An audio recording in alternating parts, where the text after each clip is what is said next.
Hello, I'm Helen Walker. I'm one of the physiotherapists with the Persistent Physical Symptoms Service, and in this session we're going to be talking about pain and persistent pain specifically. Many of you will have been living with pain for a long period of time, and this can impact on every area of your life, such as family and work and social life and finance, etc.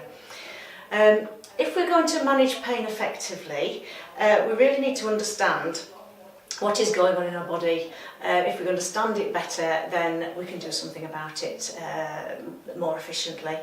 If we understand things, then we can alleviate some of the fear that comes along with that pain, such as things like thoughts that come into your head, such as will I harm myself if I move, or am I allowed to do a certain activity? And if we understand things, it can free us up sometimes to be able to undertake some of the activities and exercise that we would otherwise like to do. So the first thing I like to do is really give a definition of what we understand or what I'm talking about when I say acute pain and persistent pain. Acute pain and persistent pain are quite different beasts, and because they're different, they behave differently, so we have to, our approach to managing them has to be different as well. So if we can just clarify in the first instance what we mean by acute and persistent pain. So acute pain is the sort of pain that lasts up to about 3 months. It is present, it is a protector, and it's present to prevent further damage. And this is the sort of pain that we experience if we've trodden on a nail, broken an arm, cut a finger with a knife, that sort of pain. It's the immediate sort of pain that you feel after an injury. Normally there is an obvious cause to it, such as an injury or an incident, and the tissues usually heal by 6 weeks to 3 months, at which point the pain is no longer needed, and so the pain starts to get better. Normally, if we have an injury such as that, we will protect our the part of our body that has been injured, such as if we've trodden on a nail, we will take appropriate action, we will put a plaster on it, wrap a bandage around it, we might go for a tetanus jab, we might walk on our heel for a bit while the part of the body is healing. And once it's healed, we're able to go back to normal and the pain disappears. When this is happening, the nervous system ramps up temporarily and to protect us from harm. Quite differently, persistent pain is a response that happens even after healing has happened. So the experience of pain is still present, but there is not normally any damage or to be seen, or the damage has been healed already. And this is particularly relevant in conditions such as fibromyalgia, where there is actually nothing to see in fibromyalgia. Tests and investigations come back negative, or you may have scans and x-rays on your spine or your back, for example, and they've come back and the doctor will say that the changes that you see in your spine or your back cannot produce this amount of pain that you're experiencing. And so what is happening here is that the nervous system is ramping up, but it's staying ramped up. And there are certain reasons why that might happen. And so we can demonstrate this on this graph. So if we have the time of injury here, pain is never constant. It's never the same every day, all day, every day. There are times when it is better and there are times when it is worse. So people might say they feel better on a sunny day, they feel better when they do exercise, they feel better when they're lying down, and they can feel worse when they're unhappy or stressed, or it's a really miserable day outside. There's various reasons, and we'll go into that a little bit later on. But so it's always wavers a little bit to start with, and then normally with acute pain there'll be tissue healing. The pain will come down. This is a steep curve, that's my diagram, and then at about 3 months it will tail off, and there will be the pain will be gone and the healing will have happened. But in persistent pain, we have the injury, if there is one here, and it will waver, but then it will stay ramped up like this line there. So what we've got really with persistent pain, or with any sort of pain, is we like to use analogies in our service, and we like to use an analogy of a car alarm. So if you have a car and a burglar smashes the windows trying to steal your car, then the alarm will go off, and that is an appropriate response so that you can come out and rescue your car. So you've got the stimulus being the burglar smashing your window, and we've got the car making an appropriate noise so that you can act appropriately to rescue it. When we have persistent pain, we have the situation where we've all seen a car in a car park, the alarm is blaring, but there's nobody around, and we don't know what the stimulus is. The stimulus could have been a gust of wind, or a jogger going past, or a bird landing on the roof, or anything like that. So what we have in that situation, we've still got a stimulus, but it's a very small stimulus, and we've got an alarm going off, and the alarm is going off as loudly as if a burglar had put his, smashed your window. So what we've got there is an inappropriate response to the stimulus. And so this is what is happening when we've got persistent pain. The nervous system has ramped up, and it's stayed ramped up, so we're still getting a small stimulus, but a very big response. So there can be very minor things that can happen to your body, such as just a knock or a bump or a bruise, whereas normally that might, produce a response of, oh dear, that hurt, and then it goes away. But when we have persistent pain, that can feel much, much worse.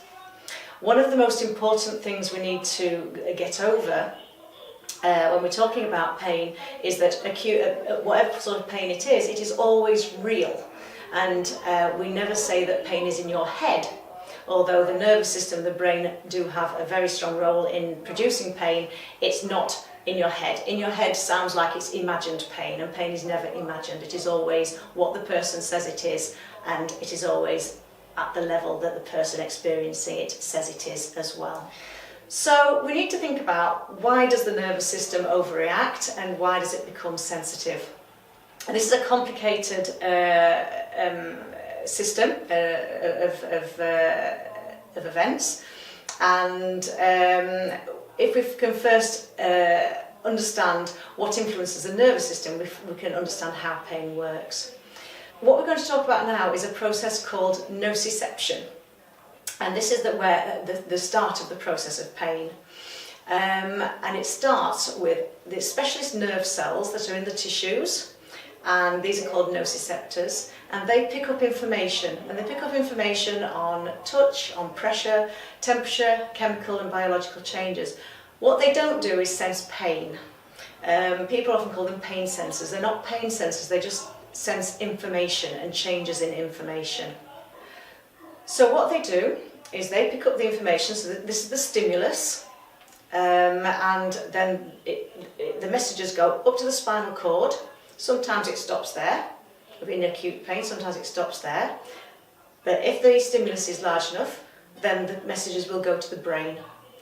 And then once it gets to the brain has to make sense of what's going on, and how to respond to the stimulus it's feeling.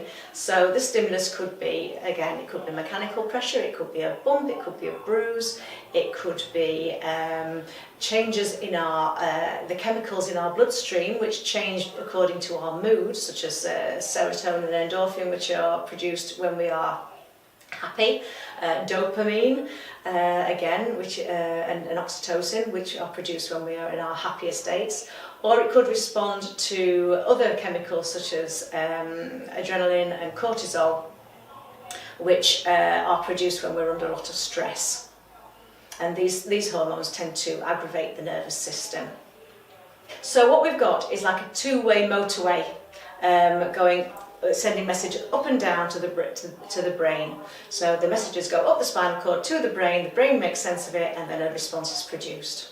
So once the message gets to the brain, we have to it has to go to various different parts of it. And it's not important that we remember the names of this, but there are bits like the thalamus, which is the relay centre, and that takes the information from the eyes and the ears and the sensory information. We've got the cerebellum, which takes in information on movement, on position, on speed. And we've also got a very important part of the brain called the amygdala, which looks at our memory. It controls our fears, our emotions, and it operates the fight, flight, freeze and flop scenario. If you've ever heard of that, this is the reptilian primitive part of the brain that responds under stress, so that if we feel threatened, it will release chemicals into our bloodstream, such as cortisol and adrenaline, to prepare us for either fighting a predator, or running away from a predator, or freezing, if you've ever seen a rabbit in headlights, or a flop, which is playing dead, to stop a predator eating you, such as the example we always use for that one is, if you've ever seen the film Ice Age, the possums that play dead whenever they feel danger is present. And another part of the brain that's important is the motor and sensory cortex, which is the outside part of the brain. And there's the different parts of that part of the brain correspond to different parts of the body. And when it's stimulated, it's stimulated over and over again, that bit of the body, that bit of the brain starts to get very excited, and it can grow, and it can really ramp up. And when it does that, it can impact on neighbouring sections of the brain that correspond to other bits of the body, and that can make the pain spread. So those people who have widespread pain, or fibromyalgia, or chronic pain syndrome, or whatever you want to call it, can find that pain will spread to different parts of the body, and it's very easy to imagine that there is something musculoskeletally wrong with that bit of the body, whereas what it is the brain overreacting and giving you an overreactive response. There are many other areas as well, and many other things that affect the way we feel pain. And one of these is around our experience, our previous experience of pain. So one of the things that our brain does is look at where we have experienced the stimulus before, and what were we doing at that time when we had experienced it before? Were we in danger? Were we happy? What were we actually doing? What was the environment like? And all these memories are stored in our brain, and they come to the fore when we have a situation like this that we need to interpret. So our mood and anxiety, as I said before, can change the pain that we feel, because if we are unhappy, we produce cortisol and adrenaline. We know that irritates the nervous system, so any pain that we're feeling will be worse if we're feeling unhappy or stressed. And this is why we have psychologists and CBT therapists in our service to look at our management holistically, because if we can change our mood and the way we handle stress, then we can influence the effect of pain. We might not be able to get rid of pain completely, that is not our aim. Our aim is to make pain more manageable. Our upbringing as well can also be very important. If we have been brought up to catastrophise about pain, then that can make us feel worse. If we worry about pain, when I say catastrophise, if we are brought up to worry about a scuffed knee as a child, for example, that can impact us as an adult as well, and how we interpret those messages. And also when we have other things going on in our lives, such as work and financial worries, that again can impact on the chemicals that are produced in our body, which again can irritate the central nervous system. And it also alters our behaviour. So if we have pain over a long period of time, what we will do as human beings is we will try and change the way we move to avoid aggravating the pain and make ourselves feel safe. So what we tend to do is move in very stereotyped movement patterns, And that can have secondary effects on our bodies. So if we're moving the same way every time, so if I always pick something up off the floor in the same way every time, if I stand up off a chair in the same way every time, then we can get altered musculature. We can get shortening of our muscles, we can get muscle imbalance, we can get tightness happening, we can get stiffness happening, but we can also get neurological changes in the way our nervous system works, so that our variety of movement becomes very restricted. And this can have a secondary impact on the way we feel pain as well. And so it's important, and I think we talk about this in another video, about how activity and maintaining exercise and activity is very important. A lot of people will worry about introducing activity because they feel that pain, it can aggravate their pain, but what we do know is gentle, graded, controlled activity does not aggravate pain, but not moving at all certainly will.